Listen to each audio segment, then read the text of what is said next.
হালিমাগো বিছনা গুছাই দিছো? হ দিছি। আচ্ছা তুমিও করে বেড়াইতে কইলা কেন? কইছি তো, সমস্যা কি? সমস্যা কি মানে? তুমি না কইলা যে কামাল ভাই আমগো বিরুদ্ধে ষড়যন্ত্র করতেছে, আর তুমি তা করে আমগো বাড়িতে থাকতে কইলা? এই যুদ্ধে মাথা ঠান্ডা রাখতে হইব। আমরা এখন কি করবো যদি ওরা আমাকে কোনো ক্ষতি করার চেষ্টা করে? তোমার কি মনে হয় কামাল আমাগো ভালো মন্দ জিগানোর লেগে এই বাড়িতে আইছে? ওরা অবশ্যই আমাগো কোনো ক্ষতি করার চেষ্টা করবে। তাইলে তুমি সব যাই না শুইনো করে থাকতে কইলা কেন? কারণ আমি দেখতে চাই কুষ্টি পাথরের লেখা কামাল কত দূর যাইতে পারে। মাথা ঠান্ডা রেখা কাজ করতে হইব। আর তুমি ওগুলোকে স্বাভাবিক ব্যবহারই করবা, ঠিক আছে? শুয়ে পড়া।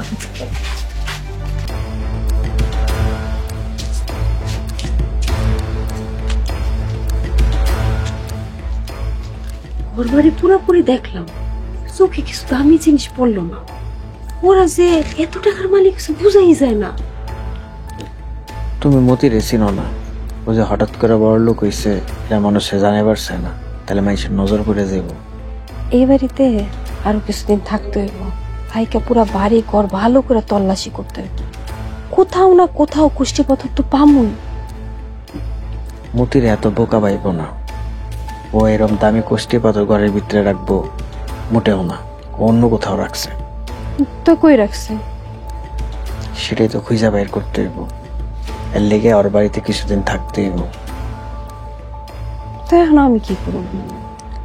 তুমিও থাকবা, কুসুমরে চোখে চোখে রাখবা, তাতে করে যদি কোনো কিছু আন্দাজ করতে পারো। ওরা ঘুমাই রয়েছে, উঠে গেলে আবার সন্দেহ করব। চলো জায়গা। এটা ভালো কইছো, চলো।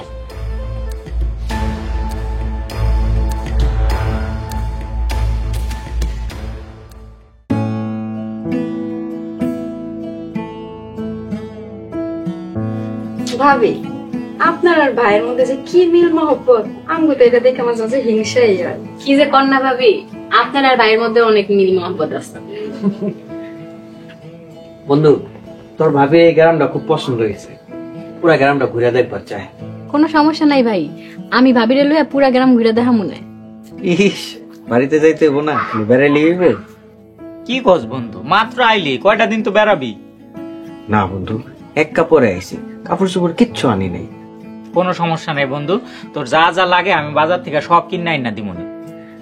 ভাবি আপনি কিন্তু আমারে আপনার মজার মজার রান্ধন শিখাইবেন। আইসা ভাবি শিখাই দি মনে। বন্ধু চল তোরা গল্প কর, আর আশেপাশে একটু ঘুরে দেখ। আমি আরো তো যাই, রাইতে আইলে বাকি আলাপ করুনি। বন্ধু আমি কই ঘুরু, আমি তোর লগে যাই। চল। তুই আমার লগে যাবি? কেন, কোনো সমস্যা? না সমস্যা কি আছে, চল তাহলে যাই। চল, তোমরা গল্প করো। হ্যাঁ ভাবি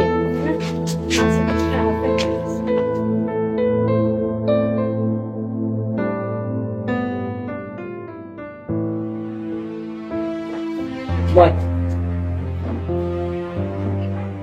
শেখ, জি ভাই।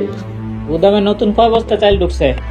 ভাই 400 বস্তা ঢুকছে, কিন্তু এগুলোর অর্ডার হয়ে গেছে, আর টাকা অনেকে আপনার অ্যাকাউন্টে দিয়ে দিছে। হ্যাঁ হ্যাঁ, মোবাইলে মেসেজ আইছিল, টাকা পেয়ে গেছি, দুপুরের মধ্যে পাঠিয়ে দিছে। ঠিক আছে ভাই।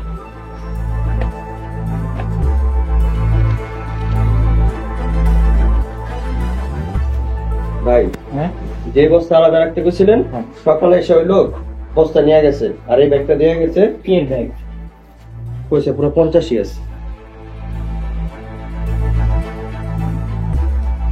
টাকা ব্যাগ দোকানের মধ্যে।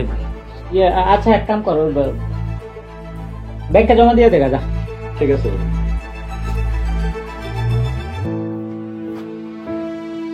বন্ধু, কি এমন চাল বিক্রি করো যে এক বস্তার দাম 50 লাখ টাকা? আরে এক বস্তার দাম কোনোদিন 50 লাখ হয় নাকি? এদের হের কাছে টাকা পাইতাম, পাওনা টাকা তো অনেকদিন ধরে জমা ছিল, এক লগে দিয়ে দিছে, আর এক বস্তা লইছে আর বাসার লোকে খাইবো। বন্ধু তুমি কিন্তু আমার কাছে কিছু লুকাইতেছো। না না, কি লুকামো, এটাই ঘটনা। সমস্যা নাই, না কইলে নাও কইতে পারো। তয় আমি যে তোমার ব্যবসার কথাটা কইছিলাম ওটা নিয়ে কি ভাবলা? ভাবছি এত তাড়াহুড়ার কি আছে, একটু সময় দে। তাড়াহুড়া না, ভালো সুযোগ সবসময় কিন্তু আহে না। ঠিক আছে বাদ দে, পরে দেখ মনে। আমি কি খাবি ক? খাওয়া তো দরকার, কিন্তু এই দোকানে বইয়া খামো না, বাইরে চল। তাহলে একটু বয়, হিসাবটা দেখা তারপরে দেখ।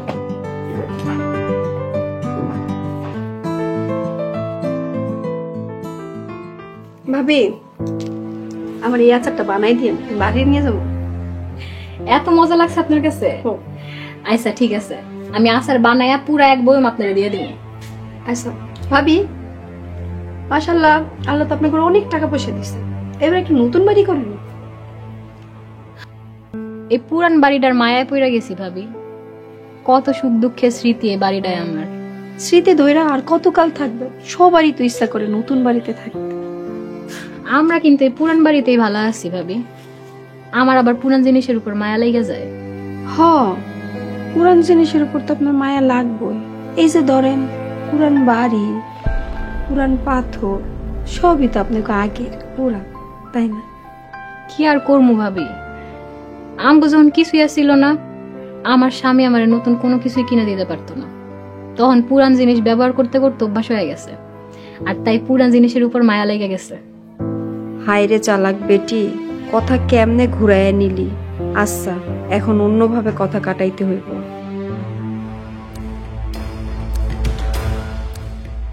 কি হয়েছে ভাবি, কি ভাবতেছেন?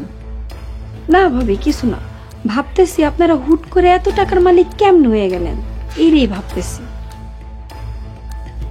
আল্লাহ দিছে ভাবি। আল্লাহ তো কোনো উসিলা দ্বারাই কোনো কিছু দেন, তো হে উসিলাটা কি? আপনার ভাইয়ের এক বন্ধু তার এই সাইলের ব্যবসাটা ধরায় দিছে। এটা তো অনেক টাকার ব্যাপার, এত টাকা কই পাইলেন? ওই বন্ধুই সব ব্যবস্থা কইরা দিছে। না, ওর থেকে এইভাবে কথা বাইর করা যাইব না, অন্য উপায় খুঁজতে হইব। ও আচ্ছা, দুনিয়াতে এখন অনেক ভালো মানুষ আছে, তাই না? হ ভাবি, আবার খারাপ মানুষের সংখ্যাও কিন্তু কম না। কি হয়েছে ভাবি? যে গলা একটু বেশি ঢুকে গেছে। আস্তে আস্তে খান, বেশি খাইতে গেলে গলায় আবার আটকায় যাইব।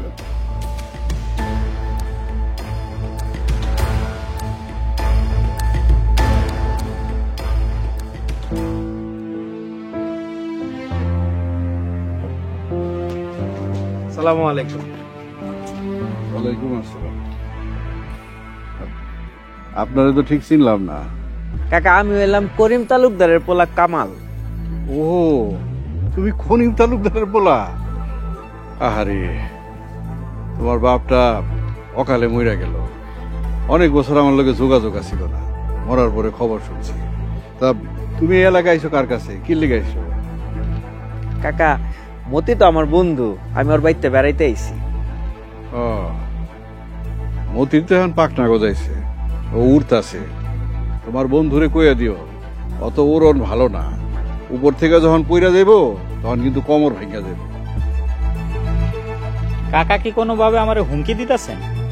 না না, তোমারে হুমকি দিমু কেন? তোমারে খালি সতর্ক করলাম, কার লগে কথা কও, কেমনে কথা কও, একটু হুশ করে কথা কইবা। হুশ আমার ঠিকই আছে কাকা, আর যে নিচের থেকে উপরে উঠছে তারে নিচে পড়ার ভয় দেখায় না। নিচে যদি পইরাও যায় তাহলে হে জানে যে আবার কেমনে উপরে উঠতে হয়। আরে কাকা মতি, আপনারা কি শুরু করছেন? থামেন তো। আচ্ছা থামলাম, এখন চলো আমার বাড়িতে চলো। কাকা আজকে না আপনার ফোন নাম্বারটা আমারে দেন। দাদা এই নাও আমার কার্ড। কাকা আমি ফোন দেবো না আপনার। ঠিক আছে, যাই বাড়িতে কাকা। আয়ো কিন্তু। সালাম আলাইকুম। ওয়ালাইকুম আসসালাম। স্বর্ণকার ব্যবসায়ী পোলা ইয়া লাগে, নজর রাখিস। আয়। নগদ পেমেন্টে 500 টাকা পর্যন্ত ক্যাশব্যাক আর লেনদেনে প্রতিদিন ডিপ ফ্রিজ এবং ঘন্টায় ঘন্টায় এসি টিভি সহ দারুণ সব গিফট।